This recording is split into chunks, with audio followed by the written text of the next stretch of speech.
You know that moment. The relationship is not broken yet, but something is definitely shifted. An email lands a little differently than it used to, or a meeting ends without the thing you needed to address actually getting addressed. The other side is still at the table, but you can feel them pulling back. Most leaders let that moment pass, and the next one, and the next one. And by the time someone finally says something has to change, the options are a lot more expensive and a lot more adversarial than they needed to be. Today, we're talking about what to do at that first moment, not the last one. Let's get into it. I am Maartje van Krieken, founder of the Chaos Games Consulting and host of the Business Emergency Room, the podcast for leaders navigating volatility, complexity, and organizational chaos. Every episode, I bring you battle-tested frameworks, honest practitioner conversations, and the kind of straight talk that does not make it into most boardrooms. Whether you're in the middle of a crisis, coming out of one, or smart enough to want to avoid the next one, you are in the right place. Let's get into it. Hey, thanks for tuning in to the Business Emergency Room this week. I have a great guest this week. His name is Imtiaz Siddiqui, and he is a lawyer, but that's not necessarily what we're going to be talking about today. Imtiaz has been a lawyer for over 2 decades, originally operating in the New York City area, working on antitrust and financial fraud and subjects like that. He's been in New Orleans, just down the road from me, for the last 10 years, where he worked more in litigation matters in public and private sectors. And since 2018, he's running a solo practice. And more recently, he's moved into dispute resolution. So his specialty area is arbitration, mediation, and negotiating services. And that is specifically what I want to talk to you about today. Imtiaz, welcome to the podcast. Yeah, thanks for having me. Appreciate it. Yeah, so the stuff we talk about in this podcast all the time is about what could you have seen further down the road, and or earlier down the road, and or where or how are we using these things, right? When we talk about arbitration and mediation, then I think people know about this and somehow choose to stay in the conflict, right? Much longer than needed before they pull the trigger to actually go to speak to somebody like you and say, hey, would this be a plausible avenue? Can you explain to us a little bit when you think mediation should be triggered, or what would be good reasons to trigger a mediation trajectory? Yeah, absolutely. So as you mentioned, my background began in working as an attorney, so that's where I even found the interest in mediating and arbitrating. So most of what I can draw upon is from my attorney experience, where I've seen some problems and then think like, oh, we should have gotten this going earlier. But unfortunately, the way that attorney work typically works is that there's a lawsuit first, right? And then people consider mediation. So you sue each other, you rack up big legal bills, and then you're like, this isn't a good thing for my either potentially failing or not thriving business, or just nobody likes to pay legal bills that generally, unless you're building something, you don't necessarily want to pay legal bills to fight, over things, even if you're principled enough to think that I'm right? So to I guess best answer your question, I would say I don't think it happens enough to consider mediation before even considering suing somebody. You have a kind of a worldly look at all this stuff, but I'm despite having ancestry that's not American, I'm like just been in America, right? And we're a litigious community. We think, let's sue, So the reason that I've shifted my focus from attorney land and litigator to this, I feel like more pacifist, mediator. Even in my logo, I tried to put, despite all my friends and family saying don't do it, a peace sign, in the logo. They thought it didn't look good and a little tacky. I want to promote the peaceful nature of it. But I think, people can look at mediation as soon as essentially, like almost as soon as even the smallest dispute arises. And that's whether it's between business partners, because oftentimes I'm sure, you live this stuff. I live it case by case, like when a case comes to me and there's a fight, almost like a business divorce is one thing that I think can affect a business success or failure. Then there's, in my world, there's the arguments and disputes with vendors, like over just straight money things, right? And then there's non-monetary. Those are the tougher ones. The non-monetary disputes are tougher because the mediation doesn't look like, hey, I want $1 million.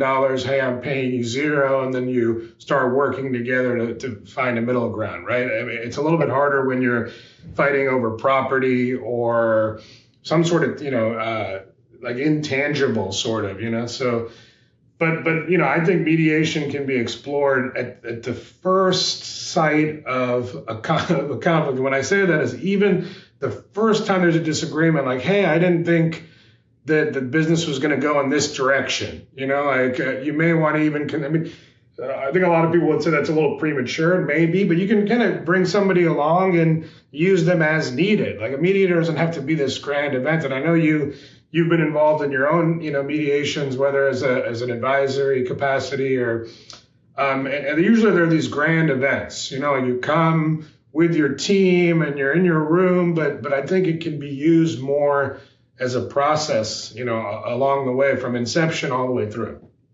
Yeah. Wow. So lots to unpack in that. I love that you started to allude to the international angle, because that's I'm definitely a major believer in mediation. And I do also feel that comes from operating in other environments where litigation is not the most favored and advertised and known and seen path. And there is definitely environments in this world where that's not even an avenue for half the disputes that do get litigated in the US, right? So sometimes there is much more regulation and it's not even an avenue that's open to you. But the fundamental of what you're bringing up is this is all about relationships, and it can be both your internal business relationships and it can be your external strategic partnerships of any shape or form that you have in your business. Lots of reasons to maybe choose mediation. In your experience, when this does work, is it then typically coming from people having had a good experience? Is it one party proposing this? How does mediation most successfulully get initiated? What is a typical way to get started with a mediator or a mediation process? Yeah, so this, over my career, especially as a mediator and arbitrator, I've analogized this to kind of a dance. Like, it takes two to tango, sort of, you need a dance partner. And I think the ideal time to mediate is that you need a certain openness from both parties. You don't need a perfectly matched openness. Like one party may be more motivated to put the dispute or issue behind them, where the other one is like, I'm ready to dig my heels in, but it's a pain. Like, I don't want to have to worry about this during the holidays or when I'm on vacation, or so. I think definitely a prerequisite is a mutual interest, and it can be varied, but some interest, obviously, because in my experience, both as an attorney and as a kind of neutral, as they call mediators, arbitrators, and negotiators, it just doesn't work if there's an imbalanced approach to resolution. And that's why I think sometimes the opportunity doesn't arise early on, because people process, the human element comes into this a lot. The people process things differently. Somebody might flag an issue as a problem much earlier than another person who can kind of just deal with it until it blows up, and then they're on alert. So I think I think the easiest way to bring it up is, hey, like, look, we need a solution to this. Like, have we how about a third party? Because the kind of party to party, what you would call direct negotiation, oftentimes runs its course pretty quickly when there's a significant disagreement. And I don't even mean significant dollar wise or even importance wise, just a disparity in your position. Like if you want something and I want the opposite, a third party can probably help you more than us just saying the same thing to each other over and over again.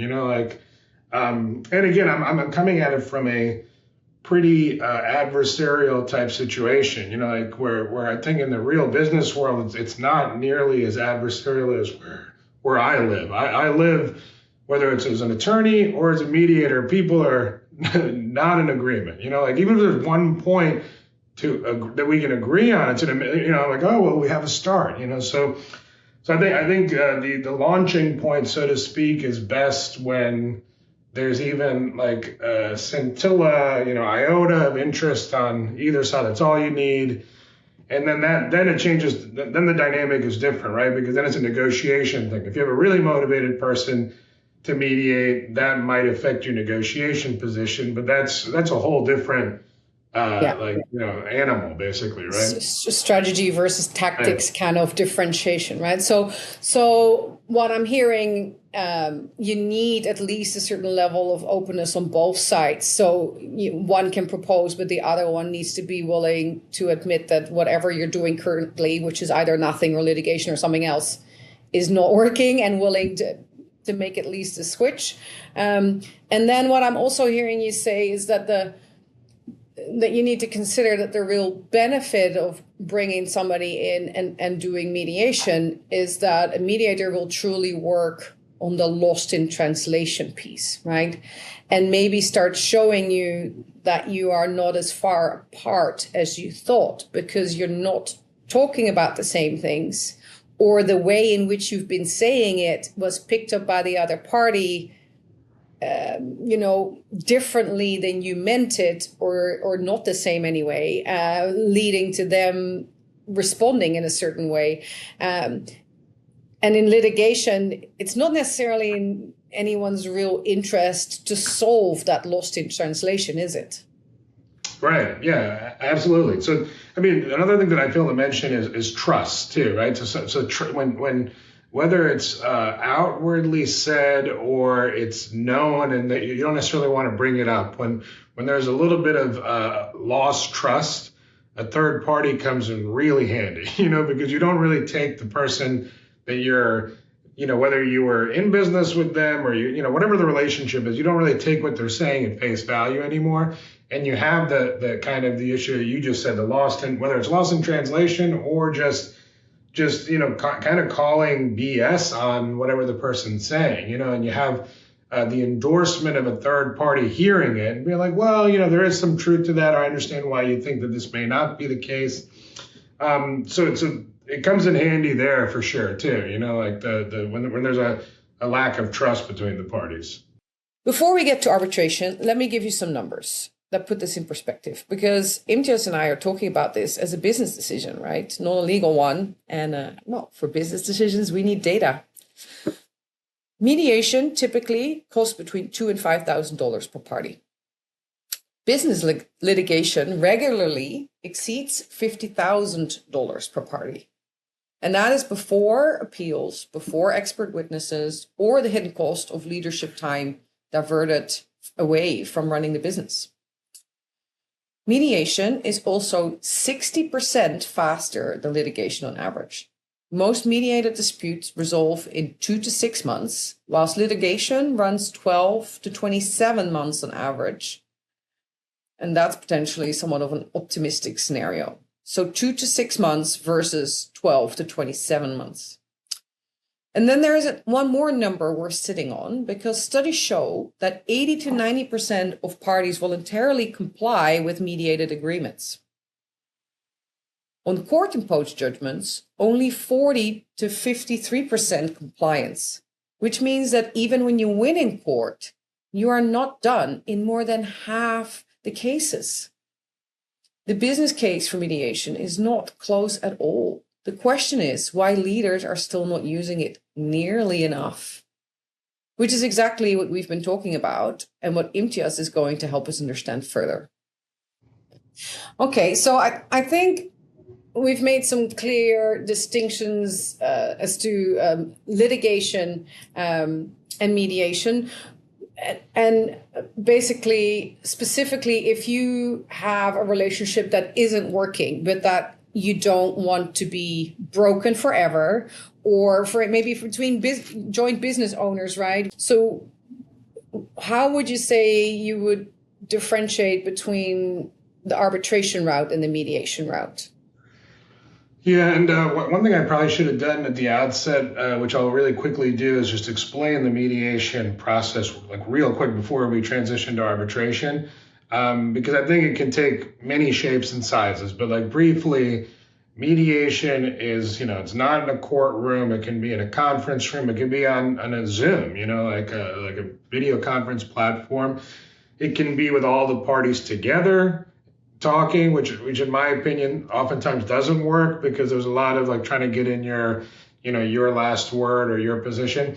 Or it can be in what I consider the more traditional mediation where parties are separated and the mediator is the go-between. So like if it were in a video conference setting, there's a breakout room, and I come in here and I say, Maartje, this is what they're saying. What do you think? And then the emotion's a little bit taken out of it. You'd say that's absolutely ludicrous. Like, can't believe they're saying that. And then it filters through me and I go talk to the other room, which is a completely other breakout room, So, and that process is essentially the way it is, whether it's pre-litigation, whether it's in the middle of litigation, or if it doesn't even have any, like real litigation on the horizon.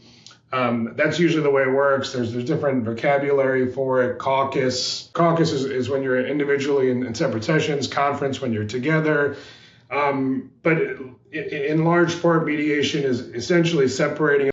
You have the neutral, who's an arbitrator, and then you put on the same sort of case as you would in court. It's just not as formal, so everybody's a little bit more relaxed, right? But I'm still asking you questions potentially as my lead witness, that I would ask in a court of law. You're just not in the box, like that you see on TV with a witness stand. You still get sworn in most of the time, sometimes you don't.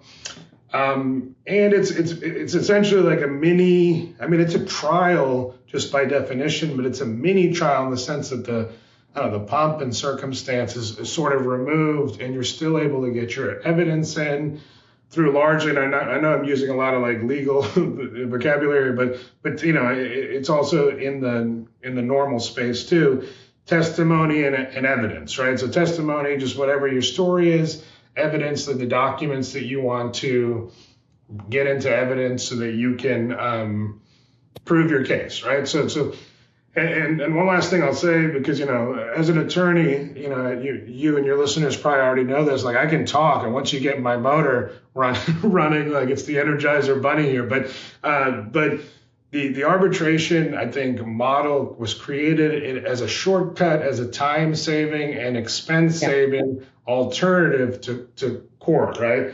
And I think over time, it has almost become the same thing. It's almost as costly. It's as long, it takes as long, and one of the things that I try to do as an arbitrator is kind of return it to, let's save you some money, let's save you some time, and get this resolved without having to endure years-long litigation. Courts are notoriously slow, so. Yeah, and definitely my experience with arbitration is also that it's typically an industry alternative to litigation. So you can control the timeline a little more. You're not left to how the courts in the various countries operate. And it's particularly also in international business a very useful vehicle, when otherwise you would end up arguing about which courts and which locations of jurisdiction. So pre-agreeing to put this through arbitration. But yeah, with the money and people involved, it can feel very much like a legal contested. It's still at times reasonably adversary. It's not. There's not necessarily looking to preserve some kind of relationship, huh? People have pain on both sides, and so they are emotional when they talk about it. Yeah, I think we touched on this very slightly in when you asked at the beginning, what kind of are the warning signs, sort of, right? And I think Yeah. one way of handling it is relating to what you just said about how you get to arbitration, and again, you having kind of the international context here. I forgot about that really useful. Aspect of arbitration, right? So you can contractually agree to, like, I don't care if I'm a Swiss company and you're a Japanese company. This is where we're gonna resolve our disputes. It's gonna be this form, and it's gonna be in Monaco, like wherever you want to pick, right? And you can do whatever you want, right?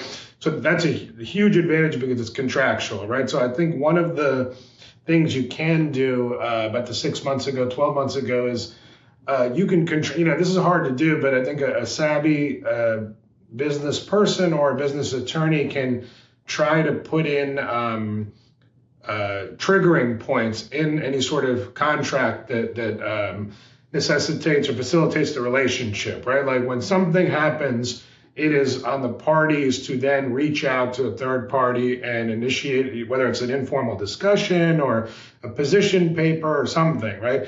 And these triggers can allow you to hopefully resolve a dispute that could get really ugly and thorny and complicated and expensive early on because you've hit a trigger, that's contractual. I mean, that's a pretty ideal situation, and oftentimes doesn't happen, right? Otherwise, I think, like, in reality, and this is hard to pull off, but maybe somebody that's listening to this could try, is that at the first instance of something that has largely been agreed upon, there's some conflict or acrimony, right?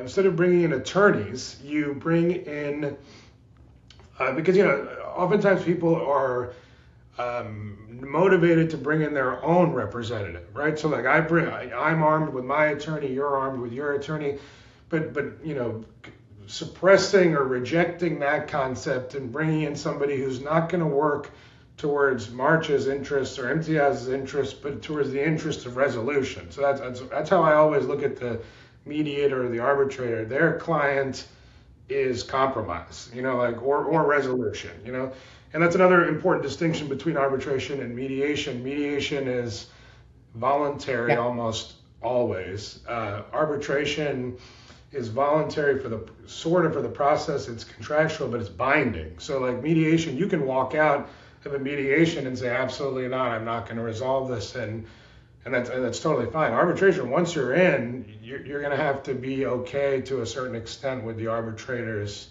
decision at the end, whenever that ruling comes down. Well, although in arbitration, settling ultimately, right, like is always an option, right?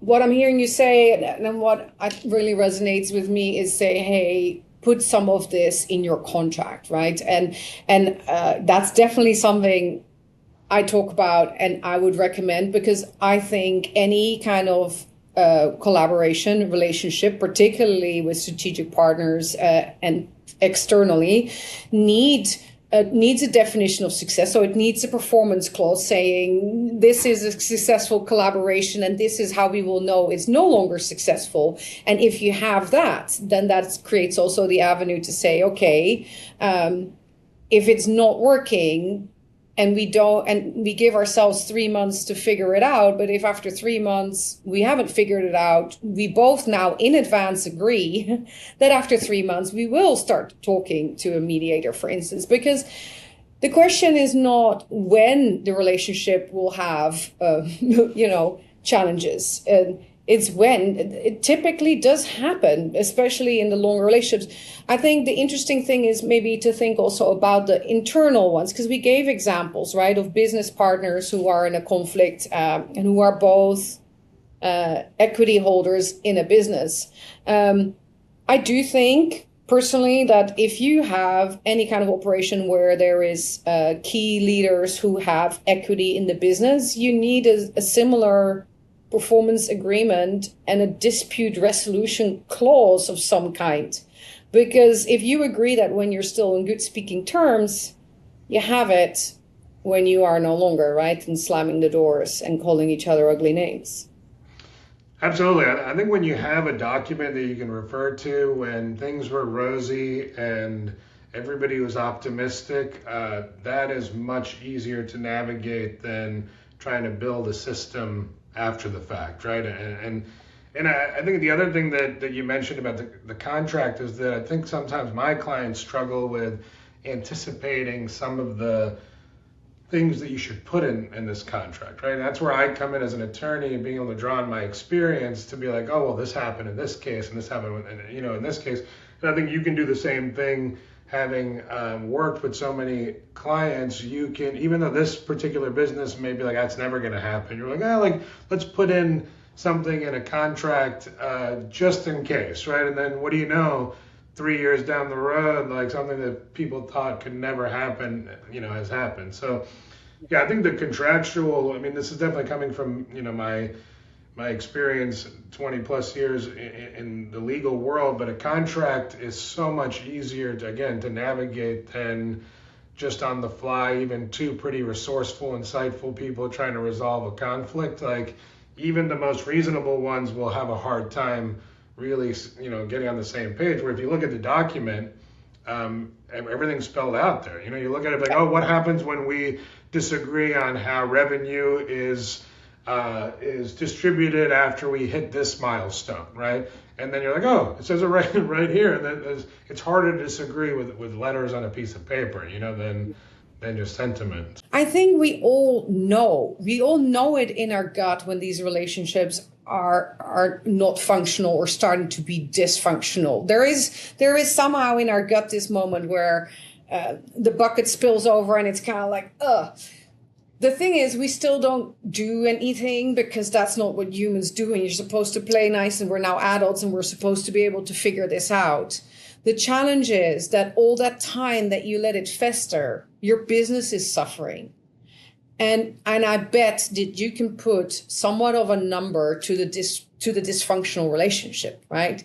And so if you put it in that context and say, if I let a dysfunctional relationship exist or give myself 3 months to fix it, and then get help to get it resolved, I have some damage, but I can maybe come back. If I let it then fester 6 months or 9 months or a year, imagine the money involved, right? And if you would put the tiniest amount of that money in advance to working with somebody like you and actually put a fit for purpose dispute resolution clauses in your paperwork that actually work for that particular relationship, then you actually also have a vehicle, which brings me to the other point I wanted to make.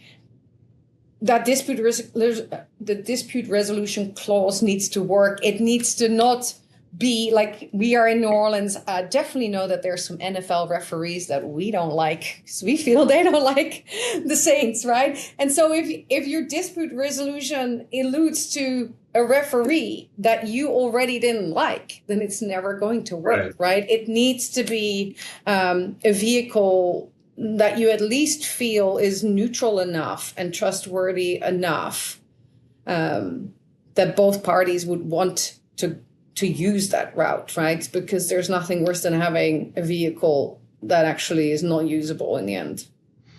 Yeah, I mean, absolutely. So the dispute resolution clause ideally is drafted in a way that's enforceable, right? But ultimately, it doesn't really matter, honestly. So like even if you pick somebody, I mean, it's not ideal, right? So we're talking about what's preferred and ideal, and what we should strive for. So if we put in somebody that, like for example, let's say the dispute resolution clause said like when company A and company B disagree on this matter, we're gonna contact Imtiaz Siddiqui and Imtiaz Dispute Resolution and initiate either a mediation or informal pre-mediation.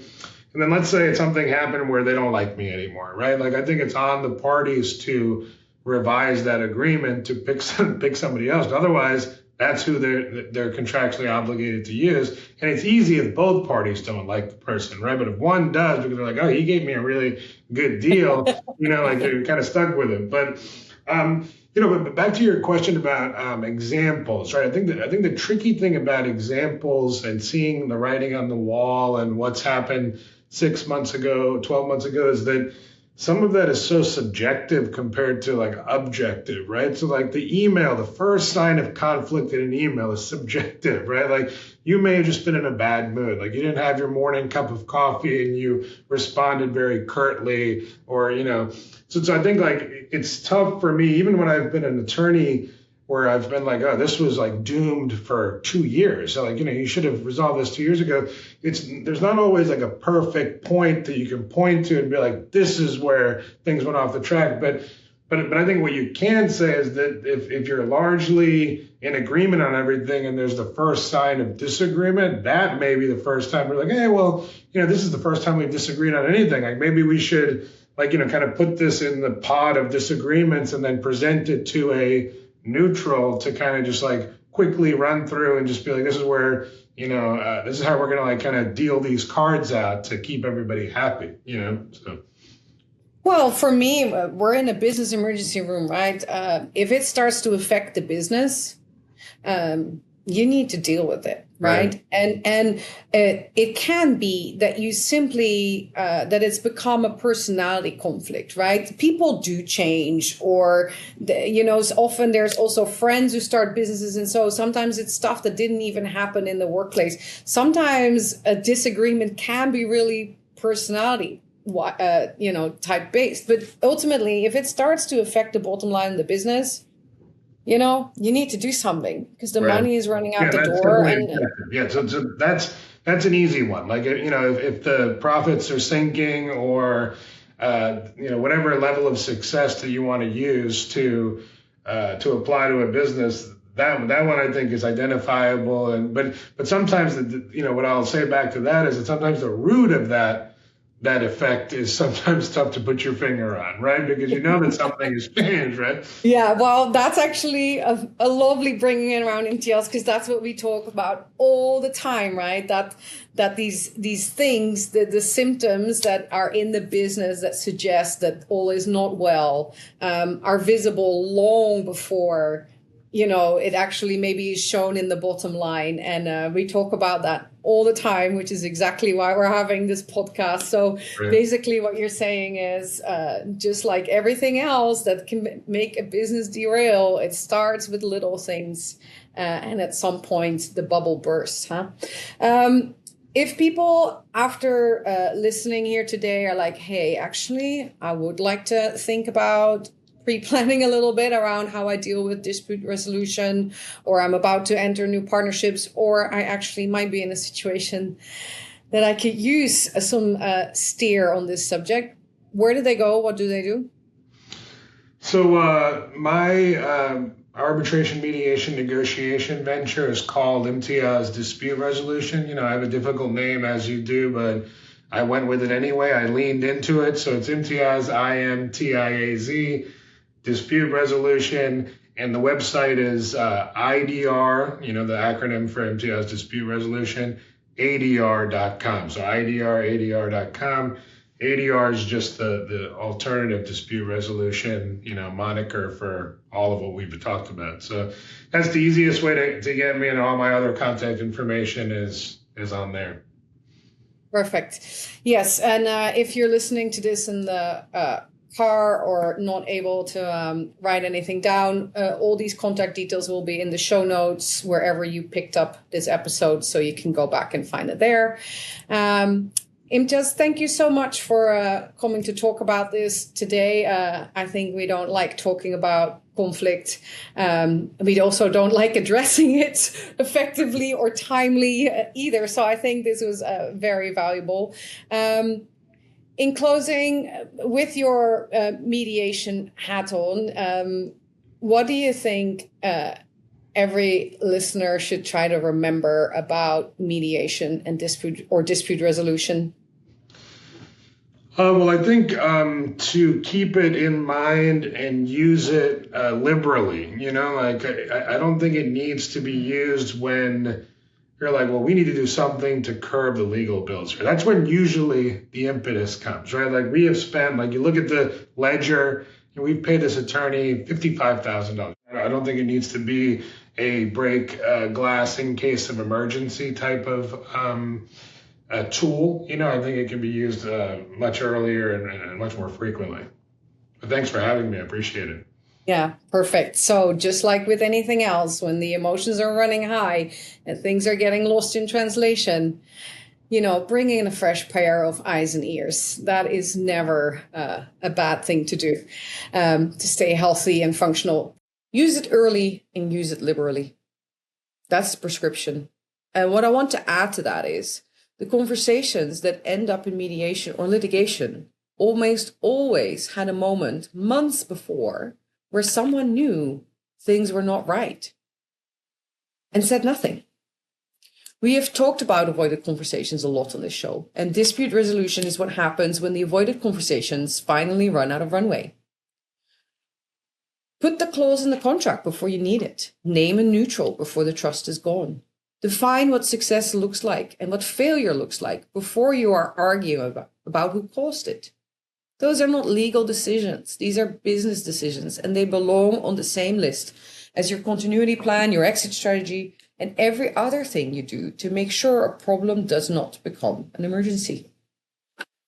Links to find Imtiaz are in the show notes, and if any of this landed, if you are sitting with a relationship right now that is starting to cost you more than it should, you know where to find me. Thank you again for joining me today, Imtiaz, and thank you, listeners, for tuning in. I'd love to have you back on the next episode of the Business Emergency Room.